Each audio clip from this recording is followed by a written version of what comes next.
starts now. Winter weather once again putting mid-Missouri on ice. Freezing rain and sub-zero temperatures all combined to turn trees, cars, and buildings into popsicles. Good evening, everyone.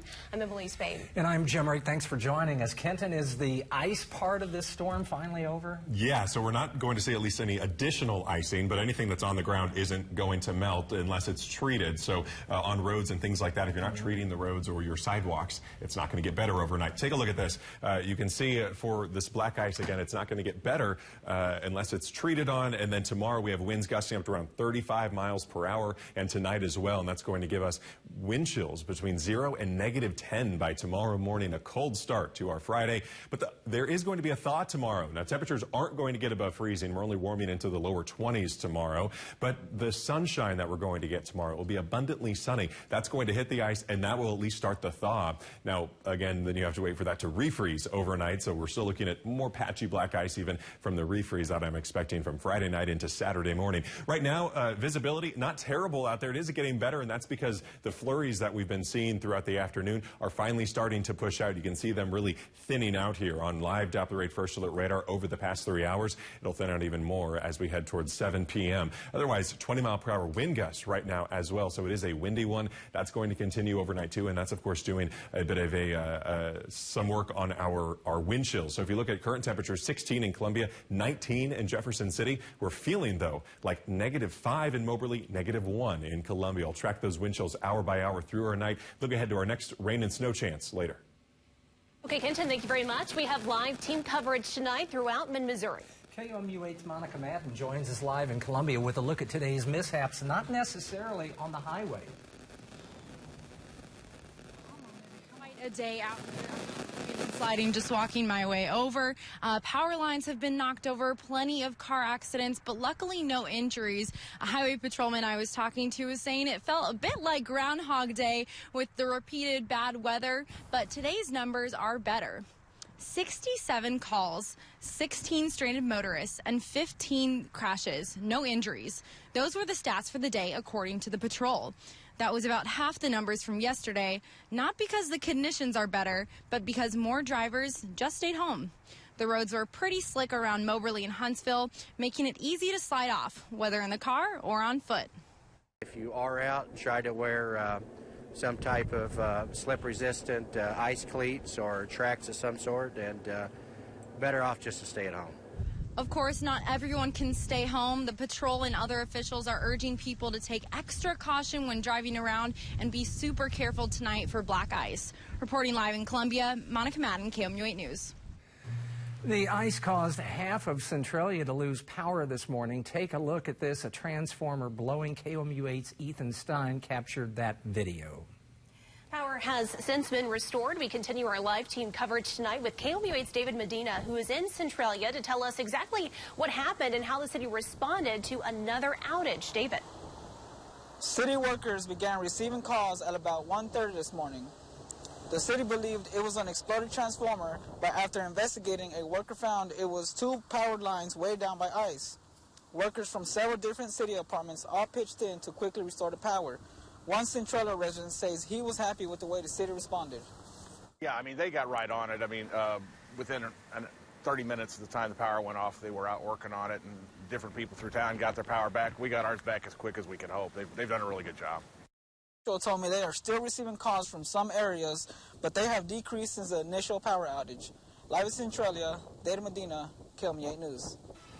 Here's what's happening right now. About 130 Columbia homes are still without power. As KOMU8 reported earlier this year, the city has a shortage of line workers, so there's uncertainty when all the power is back. KOMU8's Garrett Tias is here in the studio after talking to workers earlier. I spoke with a Columbia Water and Light worker today, and he said the outages that they've been handling will be longer and drawn out because they only have 3 guys per crew.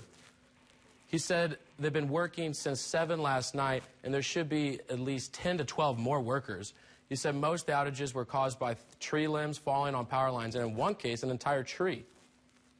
Sitting in my office, and all of a sudden there was this loud crash and a flash of light where it hit the line, and the tree was totally across the yard and on the people's car across the street. To report a power outage in your area, you can call Columbia Water and Light. In the studio, Garrett Tias, KMU 8. Let's take a look at some of the photos that our viewers sent in to KMU8's Facebook page today of this ice storm that came through last night. This photo is from Cindy in Columbia. At about 5:30 this morning, she heard a loud noise. Thought it was lightning, but it was actually this tree falling on her house. It caused a 6-foot hole in the roof, and they'll need a crane to take it off. We hope everything's okay for you, Cindy, and thanks for sending this photo in. Also, this next photo is sent from Heather in Columbia. This tree fell over on West Boulevard in Columbia. You can see it here stretching across the roadway, and there's ice on every single branch just weighing down this tree here. And let's take a look at a few more photos from Barbie, Amanda, and Megan across mid-Missouri. You can see the ice build up there. It's actually kind of pretty to look at on all these plants, and a clothesline here as well. Thanks for sending your photos in, and you can still post them on KMU8's Facebook page. And just to show you just how slick it is outside, take a look at this video. Moberly police shared this video on of one of their finest taking a tumble on the ice. It already has over 35,000 views on Facebook. The post said to stay home and don't be like Officer Howard. We're actually scheduled to talk to Officer Howard later tonight. We'll have that story on KMU8 News at 9 and 10. Very slippery. Fulton police arrested a woman today after finding meth in her car located on Plaza Drive. A phone tip led police to Crystal Clark, who had active warrants from Cole and Callaway counties. Police report finding about a half pound of meth in her car. The Columbia man responsible for the Hy-Vee bomb scare last summer will spend the next 17 years in prison. Jeffrey York was sentenced for making a bomb threat to rob the Commerce Bank inside the store. Police say York walked in the bank, demanded money, saying he had a bomb in his backpack. He then left the store with the backpack. Police evacuated the store and safely detonated the bomb. Springfield police arrested a man accused of raping a woman after they identified him by his family values tattoo. Charging documents say 26-year-old James Simpson choked, raped, and stabbed a woman after she took him to her house last month. Simpson is facing 6 felonies, including first-degree rape. He's being held on a $250,000 bond.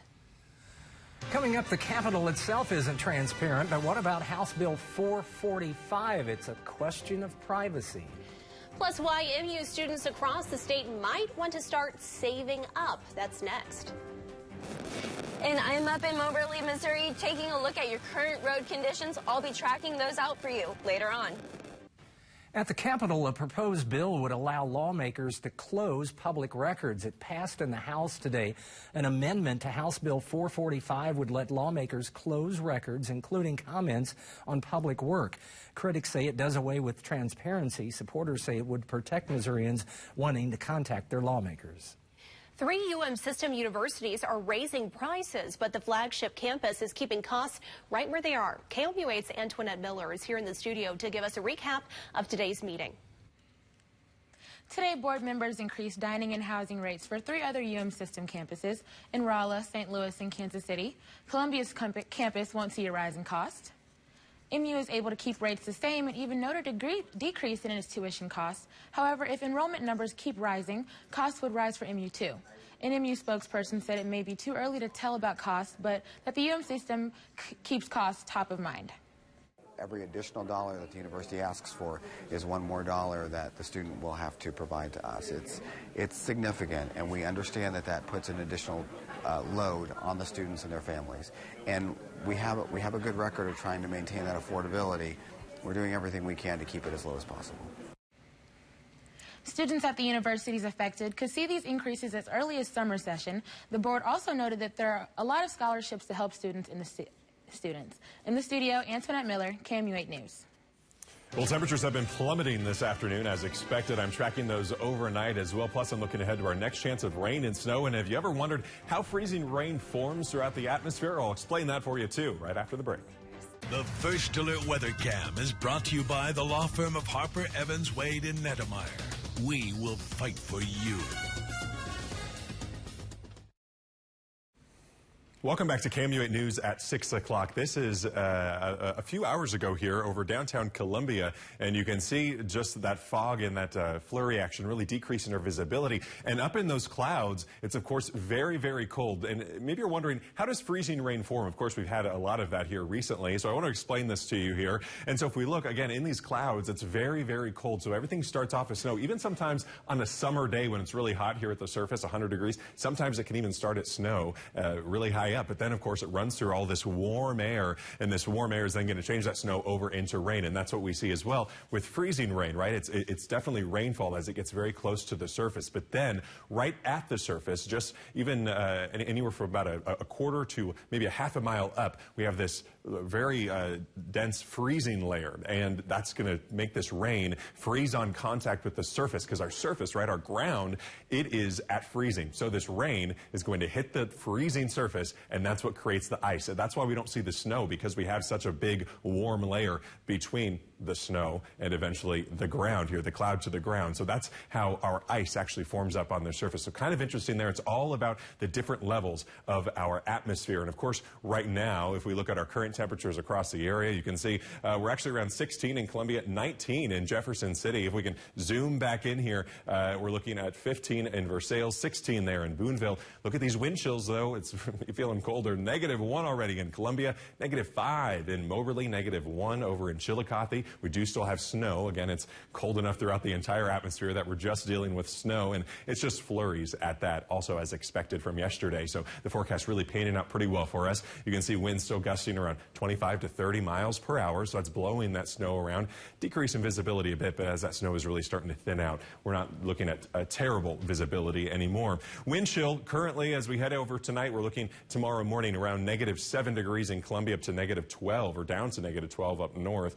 By 5 p.m. tomorrow, we're at 11 degrees for that feel-like temperature, and actual temperature will be closer to about 20 to 22 degrees there along I-70. We're looking at clear skies, though. A lot of sunshine. Here's tomorrow morning, sunny day all day long, and that will start off this thaw, not because of the temperatures, as you just saw. Those aren't going above freezing, but the actual sunshine itself is going to melt the ice on trees, on power lines. You're going to have a lot of dripping going on. Of course, then as we head back overnight into Saturday morning, it's all going to freeze again, so we're looking at more patchy black ice, not from any rainfall, but actually just from melting going on throughout the day. By Saturday morning right here, we have a lot of sunshine on Saturday morning, but as the day goes on, I'm expecting cloud cover to increase, so more cloud cover as we come to the end of the day. Now on Sunday, as we head throughout the morning hours, you see this new system that's going to be rolling in. It's our next weather maker, and it's going to be along with a freezing line. We're going to be tracking that again. We can't get away from those here in winter, it seems.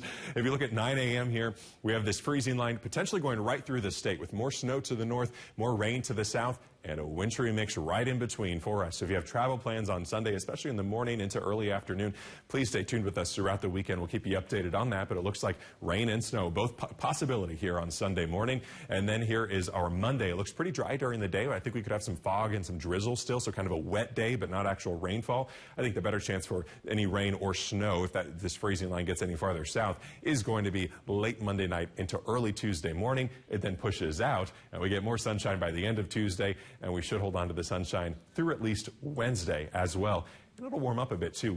On Tuesday, I'm expecting a high temperature around 40 degrees. That's the next time we'll be around 40. 6 degrees for our low temperature tonight. Gusts around about 35 miles per hour, getting those wind chills way down. 22 tomorrow. Gusts around 30 miles per hour. Only feeling like about 12 for the high wind chill. 36 then on Saturday with mostly sunny skies. Sunday, we're looking at that wintry mix here throughout the area. Stay with us. 37 then on Monday, dry, at least with some drizzle throughout the day. More rain overnight. 40 on Tuesday. Here's your Weather IQ question for the day, sponsored by Break Time. The El Nino weather pattern, it occurs every how many years? Every 2 to 7 years, 6 to 11, or 13 to 20 years? I feel like it happens fairly frequently that things switch. 2 to 7 years. Yeah, so I guess A. Yep, it is. Every 2 to 7 years, we get that El Nino pattern. There's La Nina, a neutral, and then an El Nino pattern. So that's what it looks like right now. But we do want to get another look at the roads. So we have Storm Patrol out there, and Megan James is in Storm Patrol. Megan, what are you seeing? I am up here in Moberly. We are on 63 Business right now, and the roads are a little slick. These main roads that have been treated, that is. But as you get off to the side roads, those roads that might not have been treated quite as well, those roads are quite slick. And looking off to the side here in the parking lots, those untreated parking lots are just a complete sheet of ice. If you don't need to be on these roads tonight, I would suggest not going out on the roads, but if you do, make sure to give yourself some extra time. Now, we are seeing mostly dry conditions out here, but it is still very cold, so expecting these roads, especially the untreated roads, to stay quite icy over the next couple of hours. Live from Storm Patrol, I'm Megan James, KOMU 8 News. Okay, Megan, stay safe out there. Mizzou women's basketball returns to the hardwood tonight. Tigers and A&M, early highlights next in sports. Now from the Ford Sports Desk, KOMU 8 Sports. Hi, everyone. The Missouri women's basketball team is home tonight, taking on 18th-ranked Texas A&M. The Tigers look to extend their home court winning streak to 7 games with a win over an Aggie squad that has won 7 in a row overall and sits above the Tigers in 3rd place in the SEC. Dueling number 3s in this game, Kennedy Carter, the SEC's leading scorer, 22 points per game against Missouri's Sophie Cunningham, averaging 17 per game in conference play. Wouldn't you know? First shot of the game, up and in from Kennedy Carter. But Sophie Cunningham right on cue. Her first shot right there for 3. And Sophie is sizzling in the first quarter for the Missouri Tigers. Here in transition, out ahead, gets the pass from Lauren Aldridge to score. And then Sophie back beyond the 3-point arc would strike again. She made her first 3 shots, had Missouri's first 8 points, 10 of their first 15. And right now, late in the first quarter, Tigers lead 15-10. Baseball now. Missouri's Cameron Meisner named to the 2019 Golden Spikes Award preseason watch list. This award is given to the top player in all of college baseball. It's the 3rd major accolade for Meisner as he heads into his junior season. Last year, he was in the midst of a breakout sophomore campaign, possibly in line for SEC and national honors then, before he suffered a foot injury that forced him to miss the last 6 weeks of play. Mizzou will likely need a big season from Meisner this year. The Tigers picked to finish last in the SEC East in the coaches' preseason poll. That division includes Vanderbilt, Florida, and Georgia. All of them are ranked in the top 25 in the USA Today coaches' national poll. Vanderbilt and Florida, in fact, picked 2nd and 3rd, respectively. LSU's picked to win the West. The St. Louis Blues skate in Tampa tonight. That always sounds interesting, doesn't it? Skate in Tampa, Florida. But the Lightning are playing great hockey. They are atop the entire NHL in terms of standings. The Blues, meanwhile, heating up, maybe just in time as they try to make the playoffs. They were down 2-0 to Florida the other night in Miami, scored 3 goals and rallied to win. They look for their 4th win in a row and 3rd straight road victory tonight. But the Lightning lead the NHL. As I mentioned, they have 81 points this season, 8 more than the next best. Highlights here at 10. That's sports. Coming up on KOMU 8 News at 10 o'clock, the Moberly police officer who slipped on the ice became an unexpected big hit. Yes, lots of shares and views on that video the police department posted. We will talk to him about his take on his new stardom. That's at 10. Kenton.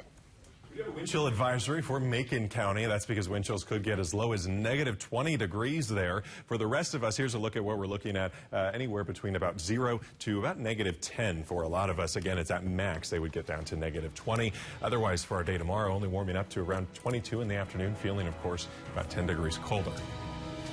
I need a 70-degree day again. We need another weekend like we had last week. I know. Yeah.